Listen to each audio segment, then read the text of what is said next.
Good evening. Tonight's story is called The Quiet Roommate. Let's begin. When I first put up the ad, I wasn't picky. Rent was killing me, and the first one who showed up with cash got the room. She was soft-spoken, almost fragile, the kind of girl who mumbled thanks without ever meeting your eyes.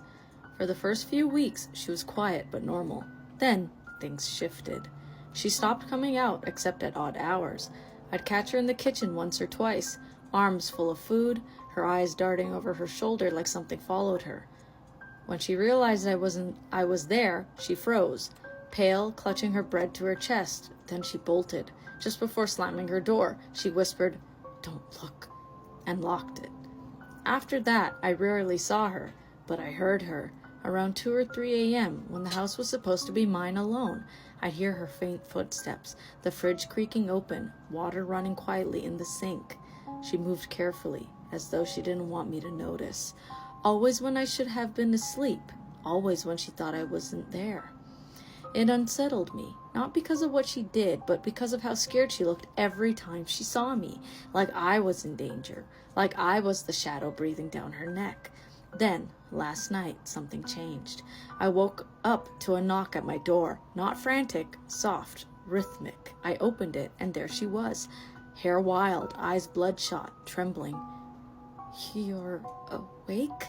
she whispered, almost relieved. "Yeah?" I forced a smile. Couldn't sleep. Her lips quivered. I really tried, but you're always there, watching, listening. Do you ever sleep?" That's when I realized she wasn't afraid of something in the house. She was afraid of me. I wanted to laugh, but instead I leaned closer and asked, "Why would I need sleep?" She stumbled back, shaking her head, whispering prayers under her breath as she retreated into her room. She didn't lock the door this time. It wouldn't matter anyway. They never understand at first. They think I'm just strange, sleepless, maybe even lonely. But eventually, like her, they begin to notice the truth. That I'm awake when I shouldn't be. That I'm watching when they think I'm not. That I don't eat or drink or rest. She was my third roommate this year.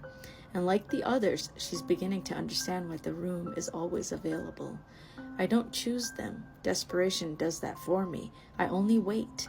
Wait for the moment they realize. The moment their fear turns into confusion from certainty. That's when they stop fighting. That's when the house gets quiet again.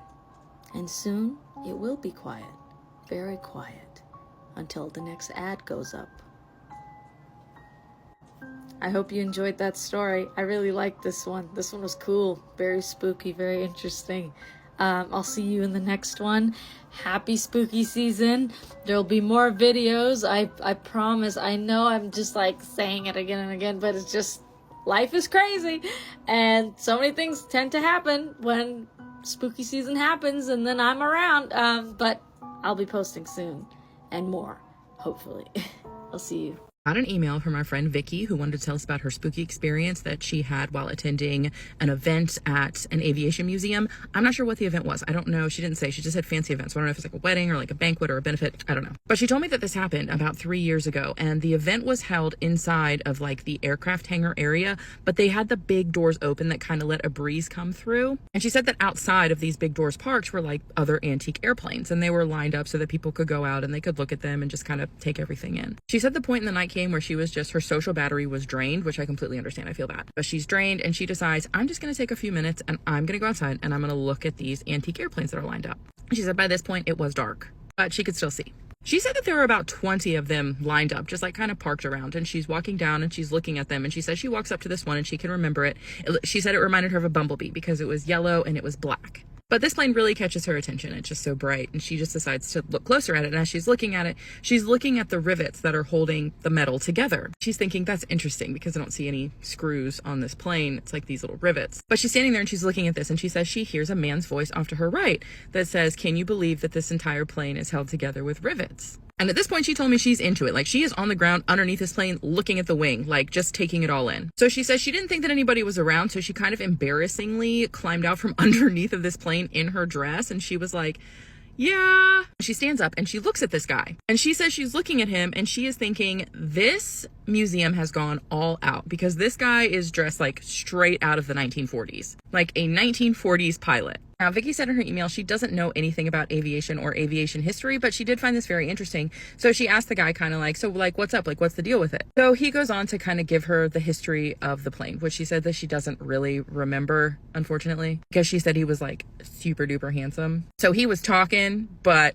it wasn't being absorbed, she said. But as she's standing there talking to him, she says once again, she thinks, wow, this museum has really gone all out, like reenactors and everything. That's crazy. But as she's standing there talking to this guy, she hears her friend behind her say like, hey, Vicky. And she turns and her friend is like walking towards her. Her friend looks at her and her friend is like, Vicky, what are you doing out here? And she was like, oh, I was just like looking at the planes and I was talking to, and she's still looking at her friend at this point. And she was like, I didn't get his name. And she turns around, gone.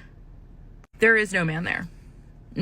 So she turns back to her friend and she was like, I don't know where he went, but I was just standing here talking to like the guy who works at the museum. And her friend looks at her and was like, I've been watching you for a little while out here, like trying to figure out what you're doing. And I don't know who you were talking to, but there was no one here. Vicky says she looks at her friend and she was like, quit messing with me because I was talking to him. He was standing right here, clear as day. And her friend was like, there was no one here.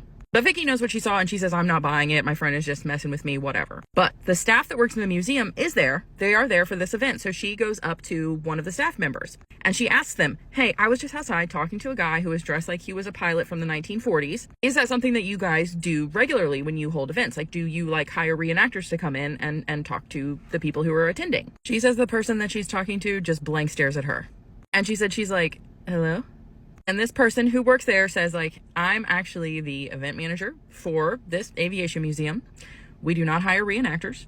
The only staff that we have here is going to be for events, catering and things like that. We don't have any actual like museum staff here during these events to do like historical lessons. So Vicky told us that she looks at this staff member and she was like, oh no, because I was just outside talking to a man who was dressed like he was out of like the 1940s. He was very handsome. He was tall, dark hair. And she says that this event manager looks at her and she says, which plane were you standing next to when this happened? And Vicky told her the one that looks like a bumblebee. And she said the event manager kind of was like scrunched her nose like, yeah, that was Fred. And Vicky was like, oh, Fred, good. So Fred like works here, right? And the event manager says to Vicky, not really, kind of. And Vicky was like, what do you mean? So the event manager goes on to tell Vicky that Fred is basically their resident ghost. He really likes that yellow and black plane. He is seen there a lot. He interacts with people sometimes, but that Fred is definitely not amongst us in the world of the living. Vicky told us that she knows at this point she is looking at this event manager who works at this museum like a deer in headlights. Like there's like, but the event manager goes on to tell her he's completely harmless. Really, like, it's fine. You're not the first person to see him. You're not the first person who has asked me about him. So Vicky just kind of is like, okay. And she says she goes and she sits down and she just finishes her evening. She goes home that night and she's laying in bed. And she said at this point in her life, she was extremely single with no prospects. And she is just thinking about this guy who she talked to at this event about the plane, who was so handsome. And she remembers thinking, I have lost all hope, because she said, of course, the one guy that I meet that I find extremely attractive and interesting isn't even alive. But Vicky did tell us that everything did go on to work out. Like, she's married now and everything is going great. But she says she does think about Fred often and she hopes that he's enjoying his time at the museum and enjoying his time with the planes, but that when he's ready to find peace that he is able to. I asked you all to send me your scariest experiences with Ouija boards, and this one stuck with me.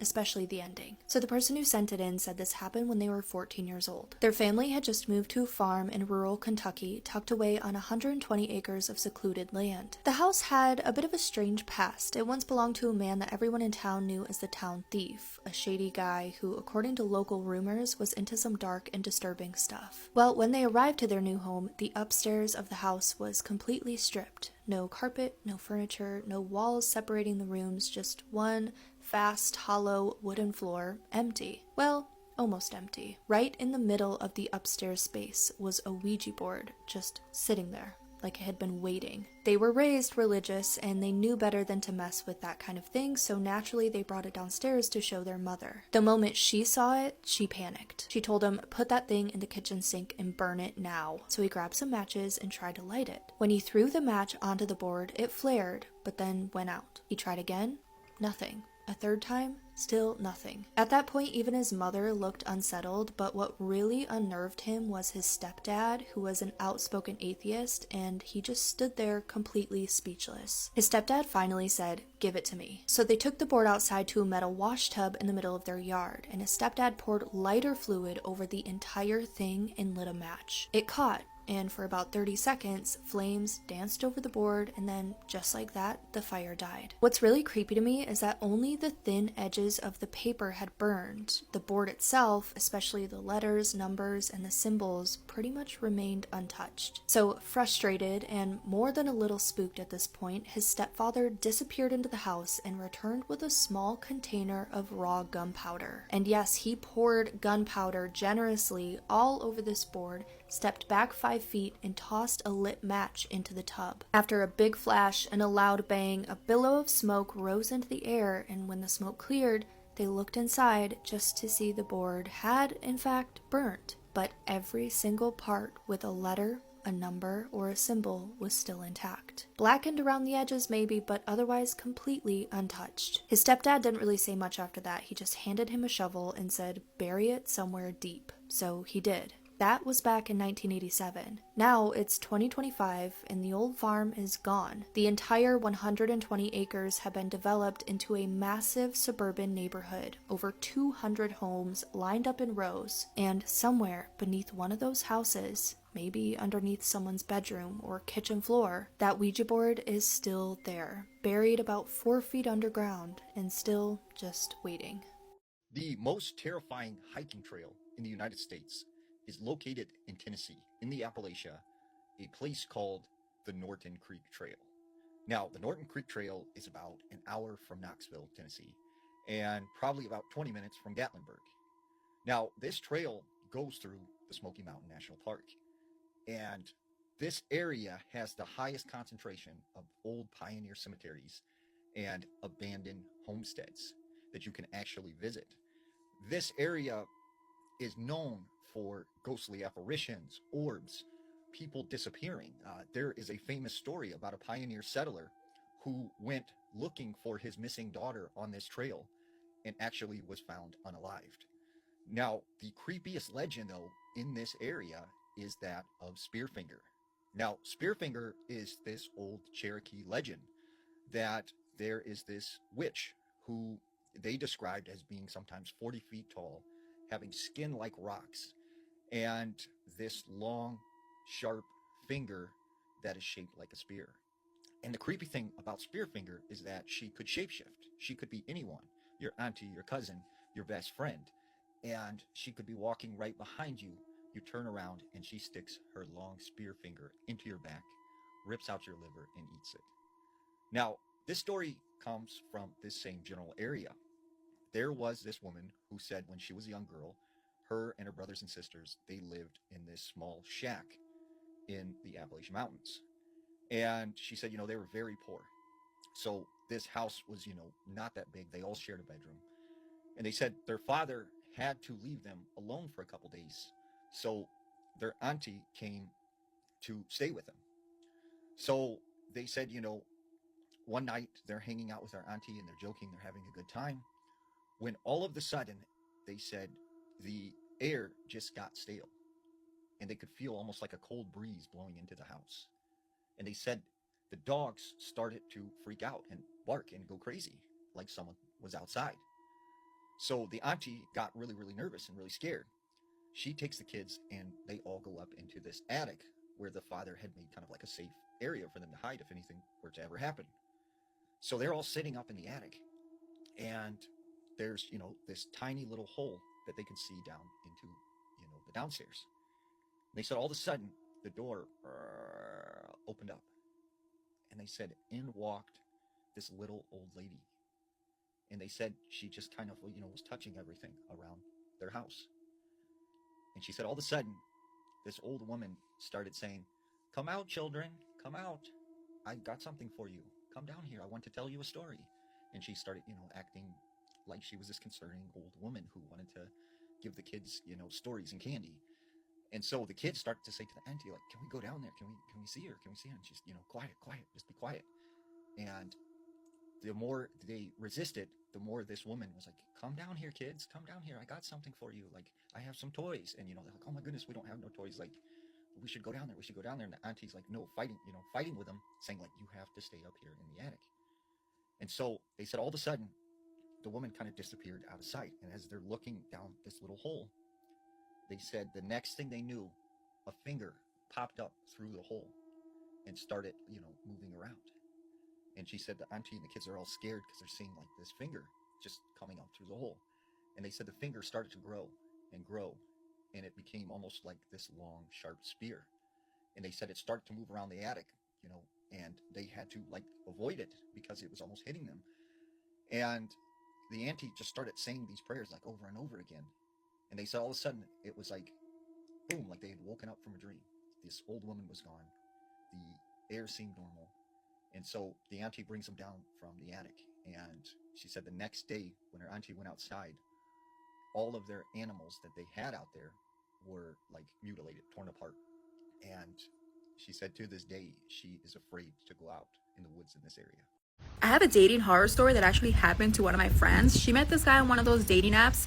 Let me just start off by saying that dating apps are the equivalent of shopping at clearance racks.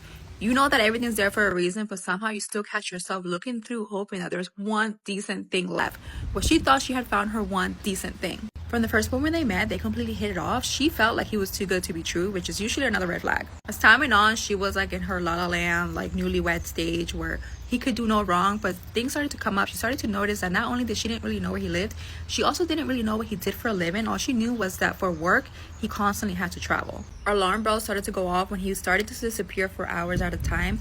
I had already mentioned to her Spyfly because we had another friend have a dating horror thing happen to her as well. So she decided to look him up on Spyfly. That's when she found out that not only did he only live about 15 minutes from her, mind you, he always told her that he lived really far away, which is why she never went to visit him, but that the house that he owned was under two people's names. His name with his last name and a female with his last name. She then, of course, looked up the female's name in social media and found out that he was actually married. Mind you, the guy had no social media presence. That's another red flag. At that point, she honestly felt like it wasn't even worth like her confronting him, so she decided to block him, but not before sending his wife all of the text messages that they had together, photos, and videos.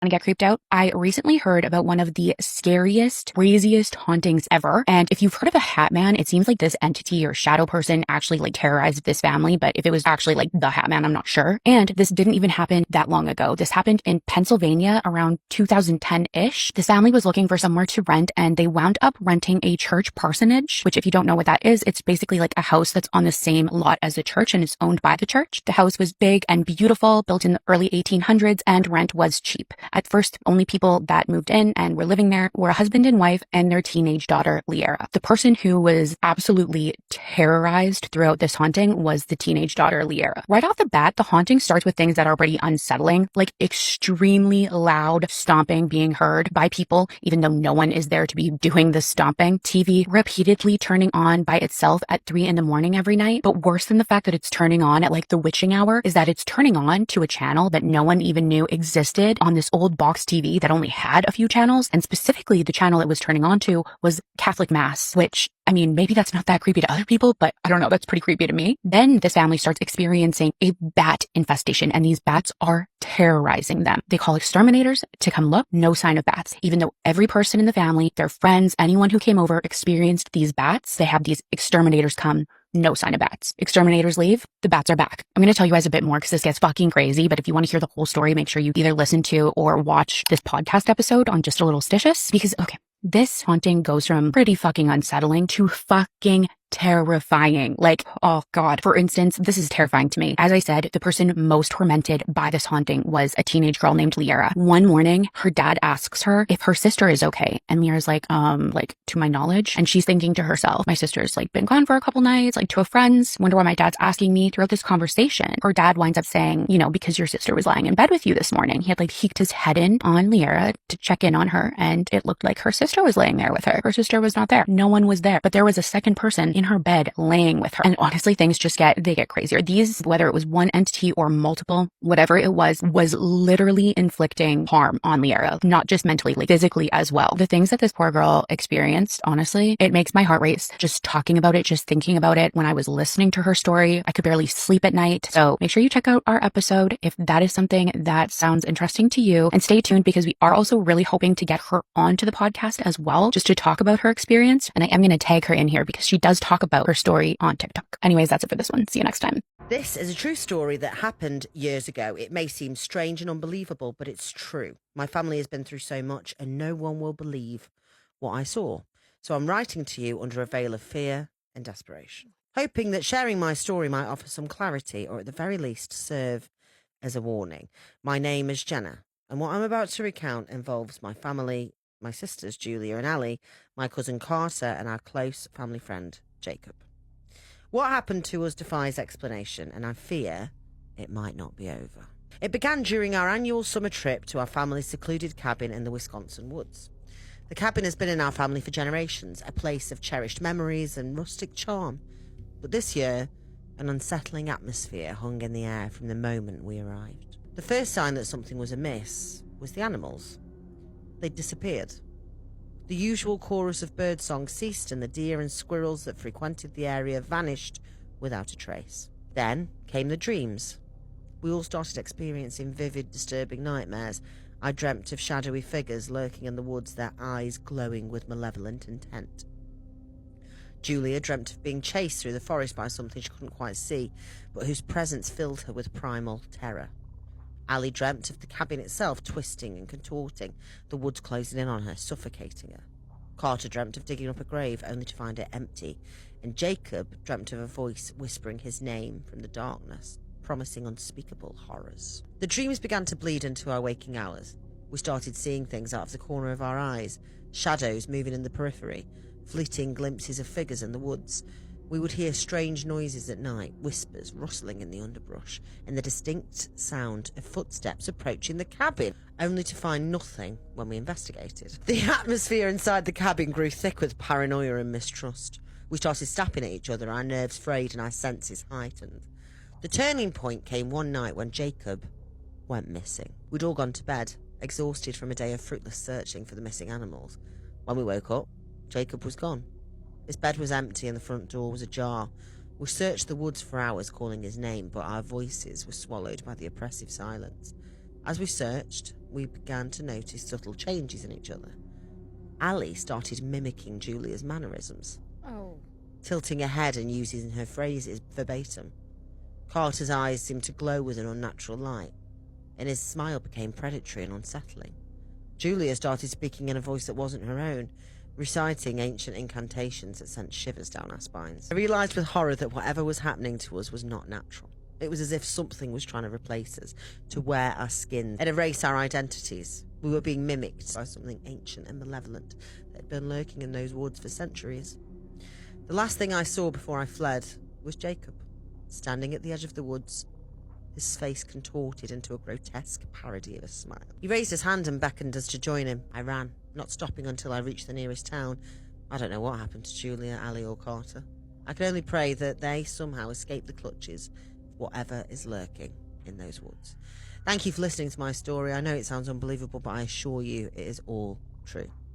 Please, if you ever find yourself in the Wisconsin woods, be careful, because you never know what might be lurking in the shadows waiting to take your place. Don't stay at a random Airbnb. Story time. So Jason was 22, driving home from college on Thanksgiving break, and he was really excited to see his family because it had been a while since he got to go home. So 12 hours into his drive, Jason is getting really tired. He can barely keep his eyes open. He's starting to doze off, getting really hungry and just sore, and he needs to get out and take a break. Jason takes out his phone, but he has no signal. He can't use GPS, he can't Google anything. So he drives for a few more minutes, and that's when he sees this big red sign that reads, Airbnb, open 24 hours, turn right. He gets to the road and turns right, pulls up, and sees this big, beautiful house. So he locks the truck and walks up to the front door and knocks, and the old woman answers and says, are you looking for a room? He said, yeah. She said, come on in. But when Jason got inside the house, it didn't look as nice as the outside. It was more deteriorated, molded, and just torn up. But he really didn't have an option because he'd been driving for so long, so either it was stay here and get some sleep or get back on the road and get in a wreck. So he chose to stay. The old woman hobbles down the creaky hallway, and Jason goes into his room and gets ready to take a shower. So he goes in the bathroom and starts unloading his bags, and that's when he sees bloody razors on the sink. Jason just stands there like, they don't even clean these rooms? Ew, I'm not taking a shower in here. And then walk back into the bedroom and pull the covers back, and he'd seen bugs in the bed. There was roaches and bed bugs everywhere, or pubic hairs all over the pillows, the sheets, the covers. Jason took his big blanket and he laid it on the floor. He didn't want to get on that nasty bed. A couple hours later, he starts feeling this tickling motion on his feet. So he kind of wakes up half out of it and thinks, I bet there's bugs on my feet. So he starts kicking around, hoping he kicked them off, but he's so tired he can't get up to check. He just falls back asleep. He even woke up laughing at one point because something was tickling his feet so much. He starts dreaming about walking around in water. His feet feel so wet in the dream and gooey and sticky. So when Jason finally wakes up and opens his eyes, that's where he sees this big, tall, burly, bald man with a huge beard sticking his tongue between his toes. This man was a lot older than Jason, probably in his mid-late 70s, down on all fours, no shirt on, had Jason's whole foot in his mouth. So Jason kicks him in the face and jumps up, and the guy pushes him back down on the floor and says, let me suck on them old toes, boy.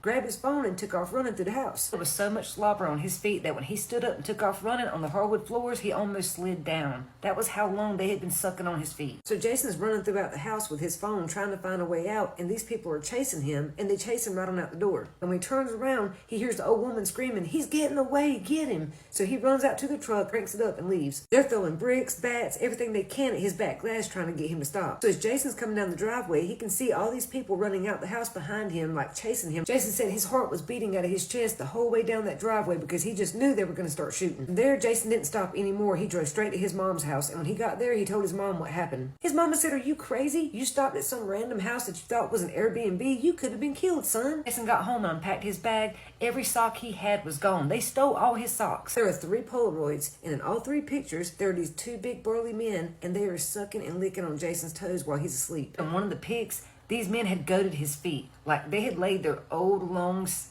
on his feet. In one picture, a man is doing something really sick to Jason's feet that I can't say on here. There was so much saliva and stuff stuck to his skin. When I tell you Jason scrubbed his feet for days after that, Jason has been back by that road several times and there's no sign there, so he doesn't know exactly which road he went down or how to get back to that house. Let me suck on them old toes, boy.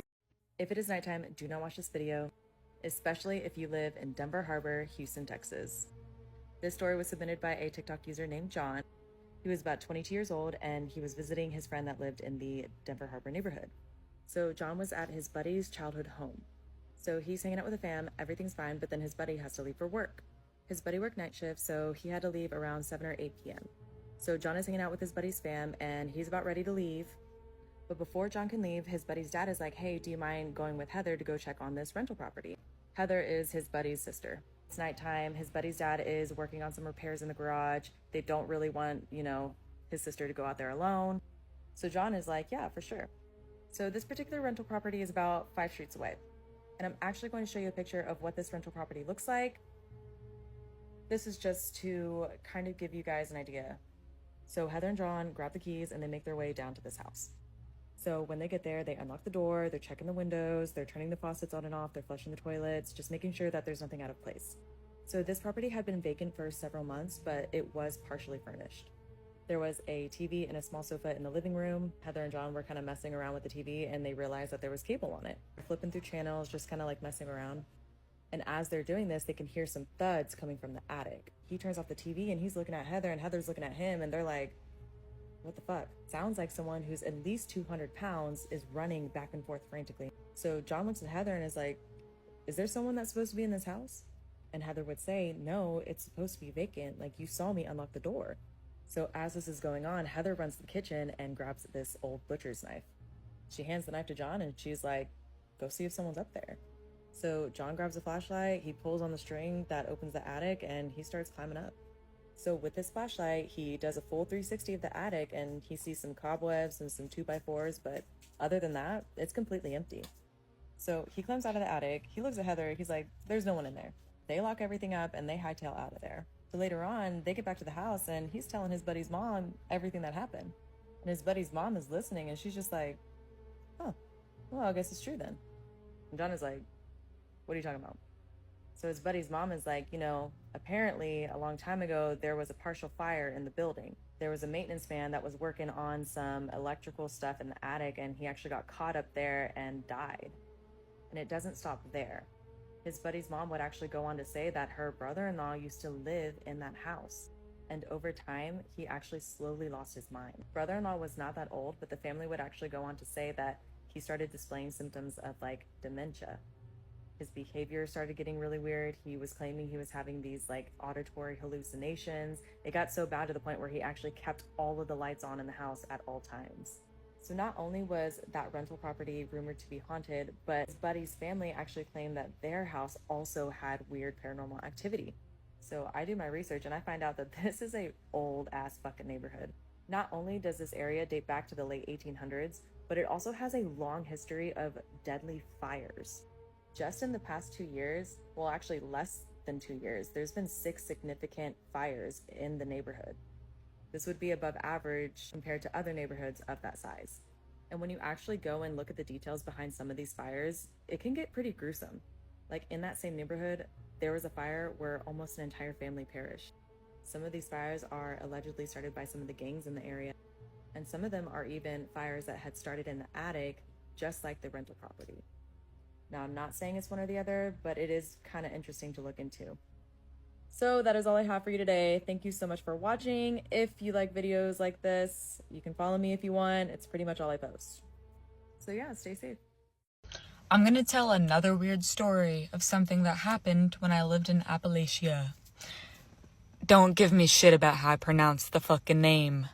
The Appalachian Mountains run through a billion states with different dialects, so shut the fuck up.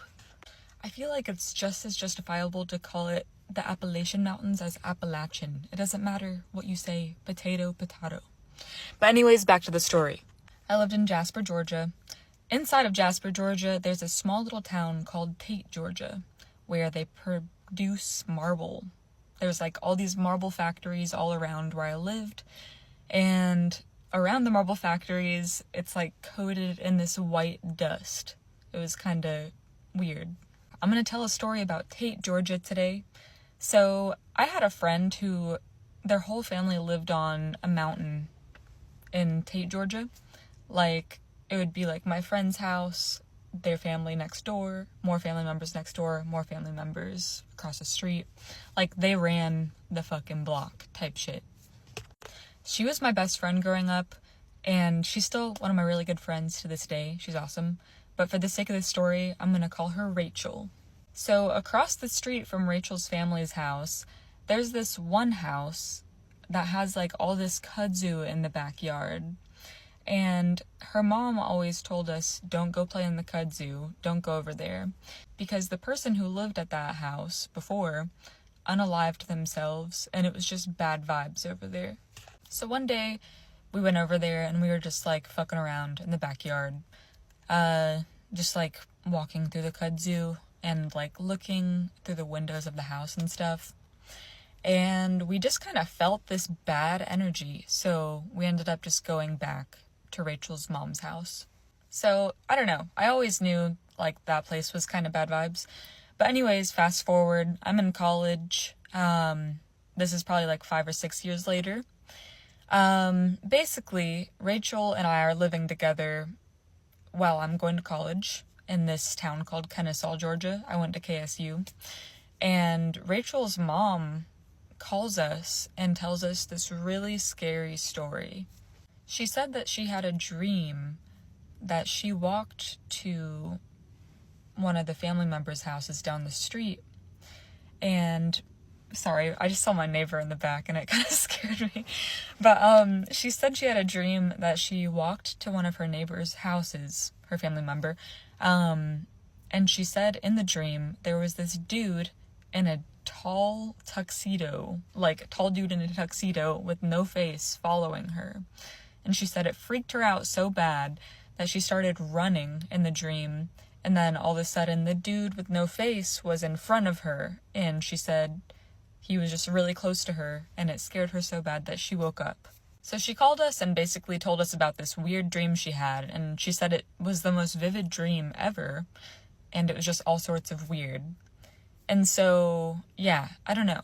And she would call us pretty often, so that's not, like, unusual. We were like, damn, sorry about your dream. That sucks. I hope you don't have a bad dream tomorrow. And so then the next day, she called us again, freaking the fuck out. So basically, when she called us, she said, so her and her boyfriend were having, like, a cookout at their house, and her boyfriend has 2 young boy children. And while they were cooking, the 2 boys wandered off to go play, and they went back in the kudzu patch behind that weird house. And all of a sudden, they were gone for like 15 minutes or so.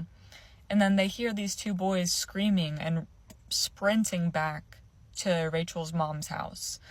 And basically, the 2 boys say that they were playing in the kudzu and they turned around because they heard something. And they saw a tall dude in a tuxedo with like no face. And so, yeah.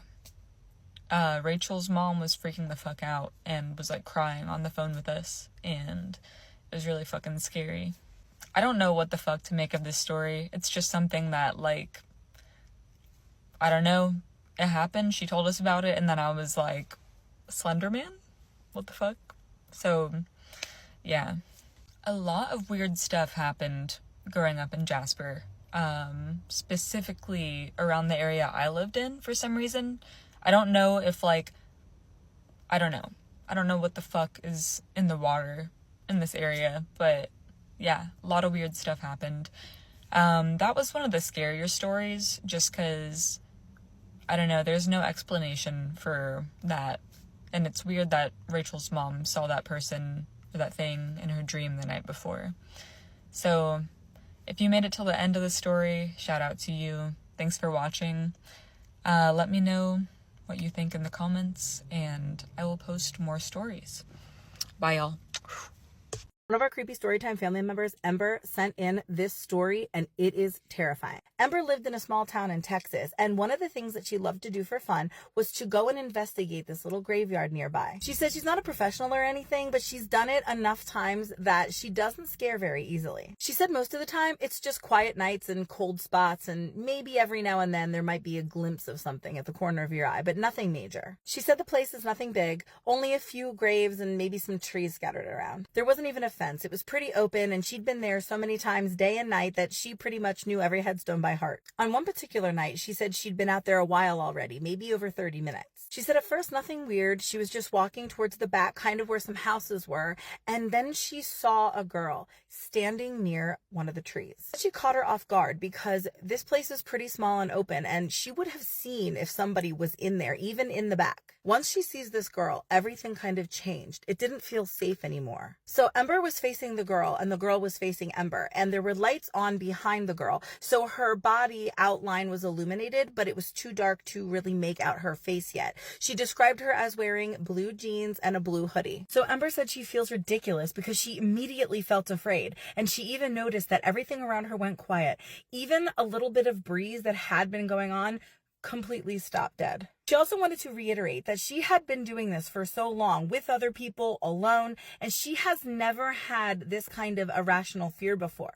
But something about this girl just felt off. However, around there, if you're investigating somewhere, it is common courtesy to make yourself known, go up and say hi, just to let the other person know that someone else is there so you don't end up scaring them or messing up their investigation. So she convinces herself she's just being ridiculous, and she's going to go up and say hi anyway. She approaches a little bit and says, hey, but they don't respond. And then she says again, hey, sorry if I distracted you. I didn't know anyone else was here. She also asked, do you live in this small town? Now, she admitted she already knew she wasn't from around there because this place is such a small town that everybody knows everybody, but she was just trying to make some kind of conversation. And at this point, it's getting kind of weird because this girl is not responding at all. So Ember says she starts to take a step back.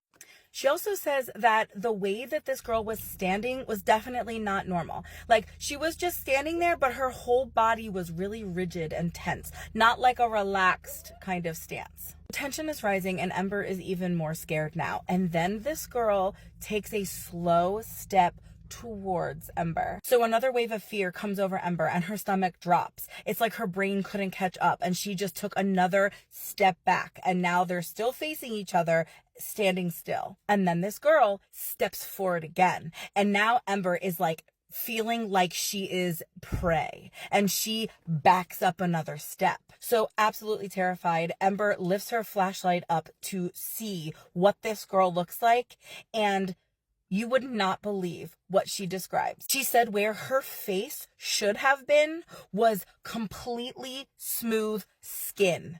There were spaces where her eyes, nose, and mouth should have been, but it was just a smooth, blank, plain skin face. And then this girl, or whatever you want to call it, starts charging at Ember. Ember whipped around, and she says she has never run more fast in her entire life. She said she could hear the footsteps getting closer and closer, and Ember just kept running faster and faster towards her house. Until Ember got to her porch, she turned around and looked, and now this girl is just gone. Just quiet streets, empty neighborhood, but that weird, unsettling, still feeling still lingered in the air. So Ember is just standing on her porch trying to catch her breath, still reliving this moment in her head, thinking she has been doing this for so long and she has never been that scared in her entire life. She said she went back to check out the area the next day when it was light out, and she said she didn't really see much, but there was just this heaviness in the air that she could not shake. She says she has not gone back since. She is just too freaked out. Ember wants to know, what do you guys think about this? Has anything like this ever happened to you? Do you know what that might have been? She's going to be checking the comments, so let her know. And if you have your own creepy story time, don't forget to submit it in the email in my bio. Scary story from when I used to work in a funeral home, part 3. Coming to you tonight live from my closet rather than my car, because I'm discovering the acoustics in my apartment suck and I need to get one of those little microphones. But anyways, like I said, in the first 2 parts, I did a stint working in a chain of funeral homes and heard some weird experiences from other coworkers, but tonight I said that I would share my weird experience that I had. One night I was sent to go work an evening service at a location that I typically didn't work at. Like, it was within the same chains, but it wasn't one I typically worked at. And it's going to be just me and one other girl at this location doing the service and then closing afterward. The funeral home was smaller and older. It was actually one of like the oldest funeral homes in the chain. It was smaller than the one that I usually worked at, and more like antique-y, if that makes sense, like not as modern. And it was directly across the street from like a super old historical graveyard. So like you pull in up the road and the graveyard was on one side with just like tons of tombstones, like big wrought iron gate over it. And then like the little funeral home was on the right. I got there like a little after dinner time, like maybe 6:30 for the 7:30 or so service. And it was for a gentleman, I would say like maybe in his 60s, that passed away.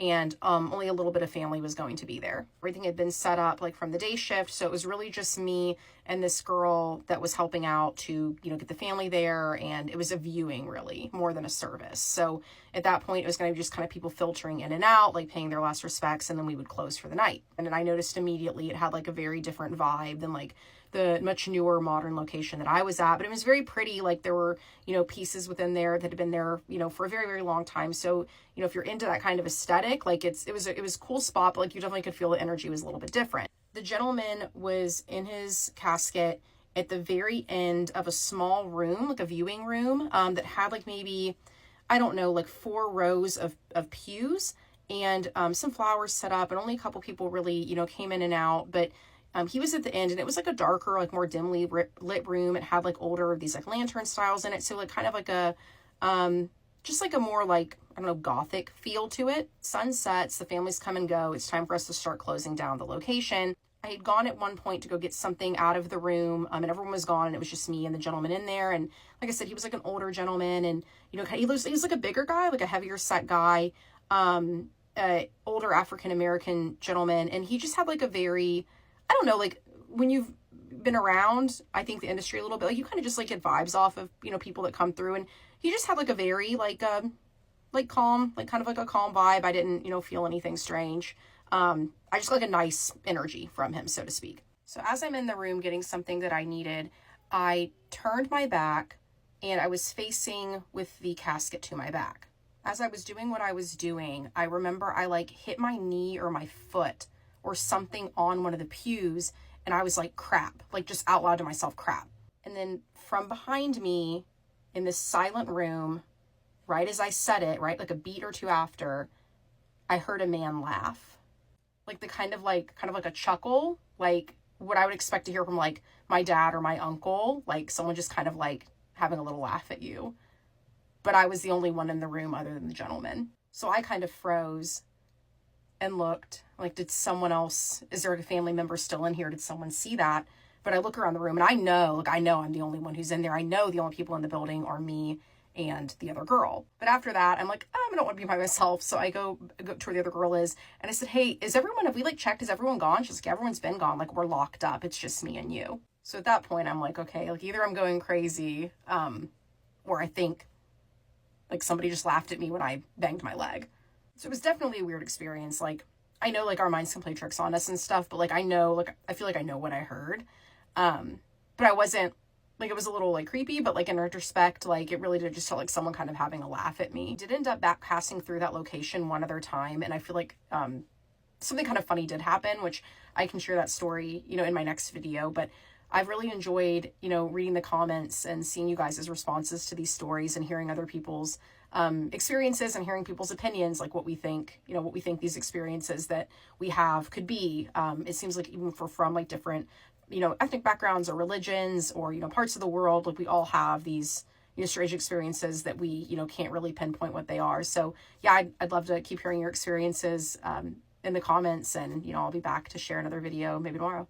Would never want to be a security guard or somebody who works like an overnight shift, because apparently this is when all the spooky paranormal shit happens. By the way, these are hoops and I got them at Spencer's for $12.99. So there's an elementary school teacher, and obviously she's teaching class when this little girl comes up to her and asks if she can go to the restroom because she got a nosebleed. Obviously the teacher lets her go, but after this day the teacher says that she hadn't seen her for like 2 months. The teacher does go to the office and asks them why she hasn't seen that girl in her class anymore. They ended up letting the teacher know that the little girl had leukemia and that she did pass away a month ago. So around 5 or 6 months after that, they did get a new security guard at the school. So one day there was a meeting between like teachers, custodians, security guards, and everybody attended. In the meeting is when the principal started talking to the security guard, and he's like, hey, I haven't asked how you're doing. You've been here for a few months now. Are you doing okay? Is there any problems? And the security guard's like, oh, I'm doing really good. I'm comfortable here. I love the job. Everything's going great. But he says that there is one thing that he wants to make a comment on and to see if there is anything that can be done about it. He asked the principal if they can talk to the little girl that goes in around 6 in the morning and ask her not to go into the classrooms. He asked if they can tell her that she needs to wait for him to start opening all of the classrooms and turns on the lights, and that then she can go into the classroom that she wants to go into. So all of the teachers and the principal are listening at this point, and some of the teachers are like, well, what do you mean? Because all the students come in at 7, nobody should be coming in at 6. The principal tells him the only people that should be there at the time is the security guard that opens the gates and you that opens up the inside. At that moment, the secretary of the principal brings out this booklet that has all the pictures of the students that go into the elementary school, and they're asking him, can you tell us which one is the one that's coming at 6 in the morning? So the security guard's looking through and he sees it and he's like, oh, it's this girl, the girl right here. She's the one that comes in at 6 in the morning. And it's that same little girl who had passed away of leukemia. He went on and was like, yeah, every time that I come in, she's standing by the door with her pink backpack, and she doesn't wait for me to open up the classroom or turn on the light. She just walks in. Then and there, they had to explain to the guy that that little girl had passed away. I mean, they didn't know that she was showing up or appearing in the school. But here's like the weirdest part of the story. The security guard who kept seeing her every morning, his wife also had leukemia. They say that after they told the security guard about the girl, he just stopped seeing her altogether. I have chills. And his wife didn't have leukemia anymore after that.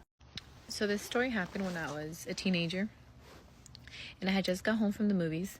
But I remember prior to that, I had been texting my sister like, hey, I'm gonna be there in 10 minutes. Make sure you open the door when I get there, because it was dark already. It was close to midnight and I just didn't want to be outside waiting for too long, So I get home, I'm knocking on the door, and this one seems to always pick up when I'm recording. But I'm knocking on the door, and then she finally opens, and I'm like, what took you so long, dude? Like, I've been knocking and knocking, and you don't open. And she looks at me, and she's like, how'd you get over here so fast? And I remember I was like, I've been standing here, like, I've been knocking on the door. Did you not get my text messages or what? And she's like, yeah, but I thought you were playing. Like, I literally just saw you. And I'm like, there's no way you just saw me. Like, I've been standing here. So the house that I grew up in is the same house that I'm currently living in. So I don't know if you guys watched my previous video, but I mentioned about those kids that I won't say, about them knocking on this window. Our window is in our dining room window is in our backyard. So in order for me to get to the backyard, you have to either go through the garage or you have to go through a gate. And I'm trying to like get some sense into her and be like, how would I possibly like run from the backyard to the front door, like jump this fence, you know? So we talk about it, and I'm like talking to her and like telling her like maybe it was something else, maybe it was the wind. Like, I don't want to scare myself, and I'm not trying to scare her more. And then after a while, you know, we just tease about it, and we're like, yeah, I remember the knocking you heard, blah blah. So weeks must have went by, you know, and me and my sister-in-law were sitting at the dining room table and we're doing our homework. So we're quiet, we're concentrated, and my dad and my brother, they're standing in the hallway. Out of nowhere, we heard banging, literally like banging on the kitchen dining room window. So I look at my sister-in-law like, dude, did you hear that? And she like ducks down, you know, like terrified. And my dad and my brother are like, what the fuck was that, you know? And I'm like, I don't know, you know, like it was in the window, like, and I'm just stuck. And my dad, he doesn't care. He's like in his underwear and everything. And I remember he runs to go grab a bat, and he goes out the back sliding door, and my brother runs to the front door. And a couple minutes go by, and they come back inside, and they're like there's nobody, there's nothing. Where we live at, it's literally a court.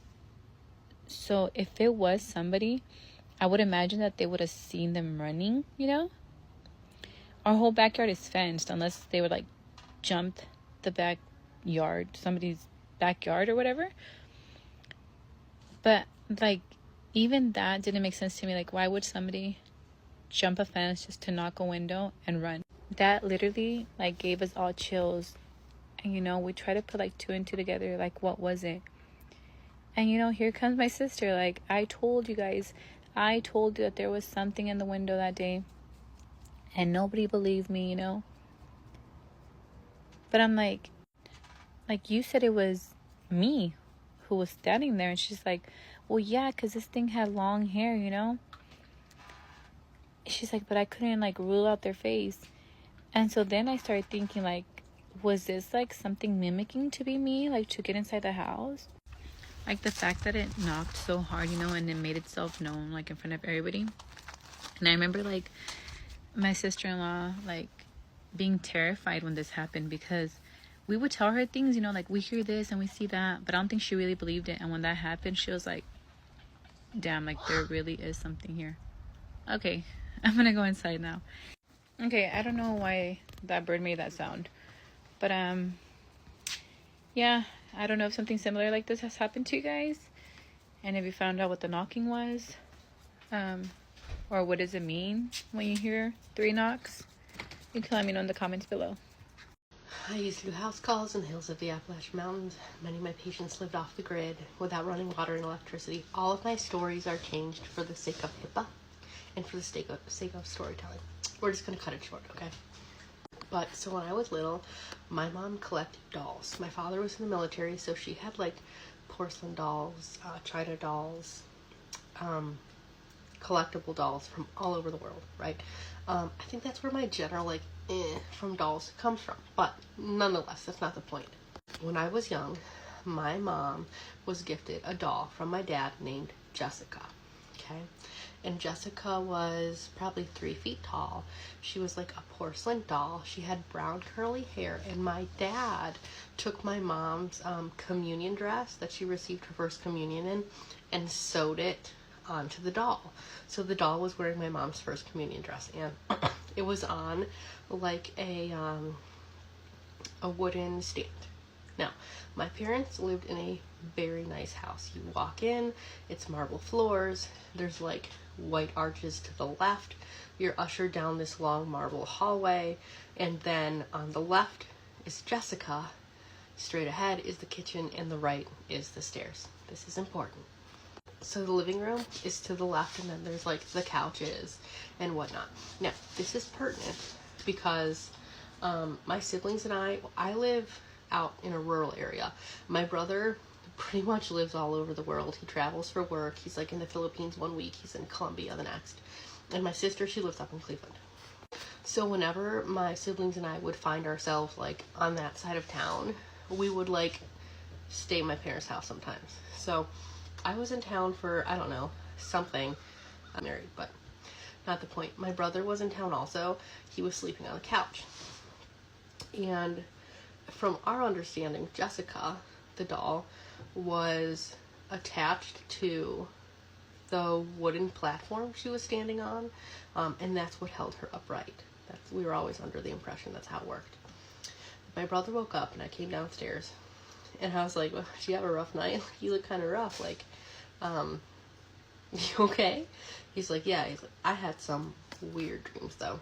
And he goes, I had a dream that I woke up and Jessica was off the stand and she came running from the dining room into the living room and really quick put herself back up on the stand. It's like I could see her legs moving and everything. Like the doll was off the stand when I woke up, and she hurried up and put herself back on the stand.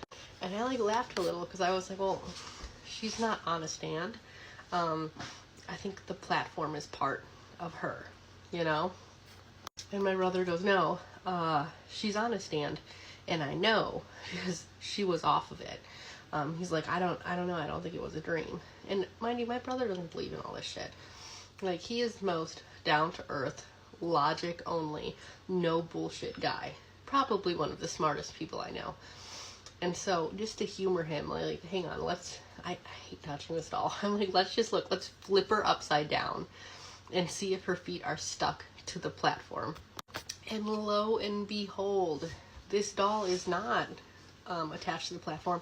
There actually is a stand, but you can't see the stand because the communion dress is actually stitched around it. So I'm like, this is the wildest thing. I can't believe that you're right. And the stand looked exactly as he described it. After that, I just had a weird, I never liked this doll in the first place.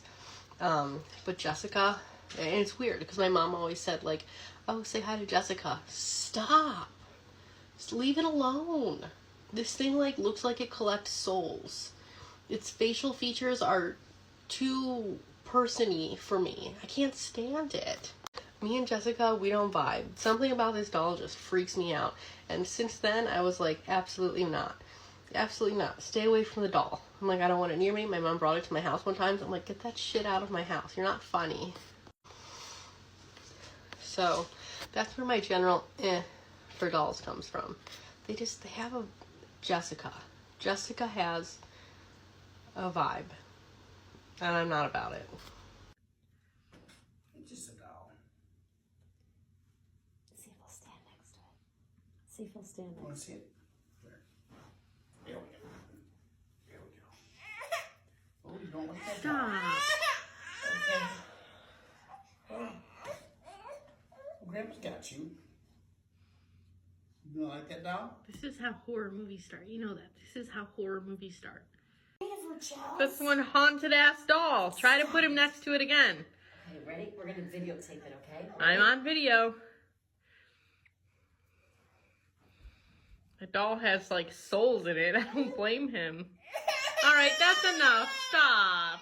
I tell you guys about the most haunted, psychotic experience I ever had with the paranormal while I drank my coffee. When I first got a divorce, I moved into this house with this girl that I grew up going to middle school with. That's a story for another time, horrible roommate experience. However, we moved into this little yellow old house. It was cute though. Hold on, I'm actually gonna try to find a picture of the house real quick and then I'll show it to you. So I said it was cute, it's not that cute. But it felt so freeing because it was the first time that I was living on my own ever in my entire life with a roommate, but you know, after divorce. So I have 2 kids. Eventually these people moved out and it was just myself and my 2 daughters living in this house. I started to notice that my youngest, she was like 3, at the time that she was wanting to spend a lot of time by herself alone in her bedroom, which is not like her at all. In general, she's a very Velcro child, always has been, but she wanted to spend alone time in her room. I would kind of like let her be in there, and I started to notice that she was shutting the door. Once I started to notice that she was doing that, I started to go over and listen through the door, and I noticed that she was talking to herself. I was like, okay, I mean, normal, she's 3, she's talking to herself. But then she started talking what it seemed like to another person, and I thought, okay, well, also quite normal. She's 3, she probably has some sort of like imagination play going on. So I didn't think too much of it, but I did start opening the door and saying, hey, maybe like we gotta keep the door open, and she would get upset. She'd get pretty angry and annoyed, and she wanted to keep the door shut, and she started to say that her friend didn't want to have the door open, that her friend wanted to have the door shut while they played. So I said, okay, I understand, baby, but we have to keep the door open for safety purposes. I started to just be a little bit curious about this friend that she had and this imagination that she was experiencing. When she went to sleep, I guess like at some point around that time, I started to ask her, so like, what kind of games do you and this friend play? Like, what's this friend's name? She told me this friend's name is Penelope. And in the room, they had these sliding closet doors, and she goes, yeah, her name's Penelope, she lives in the closet. I said, okay. She said, she's a little girl like me, mommy, and she doesn't like you very much.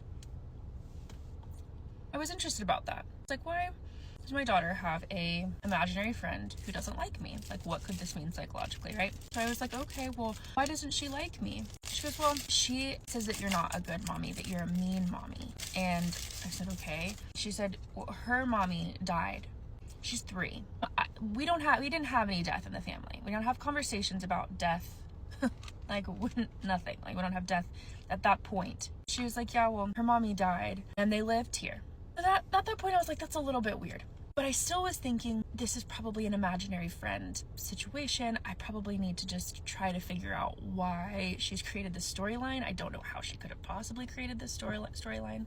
I noticed that this pattern of her wanting to spend time in her room and be alone, like that kind of just got stronger and stronger. She always wanted to play with Penelope. She started to kind of be really insistent that she got to shut the door while she was in the bedroom. Her defiance toward me got very extreme during this time. So I was just kind of curious about it. Well, one night they were gone, they were at their dad's house. And I, at this time in their life, I used to sleep in their room when they were gone. I know that's kind of weird. This is getting too long. I'll tell you the rest of the story in part 2.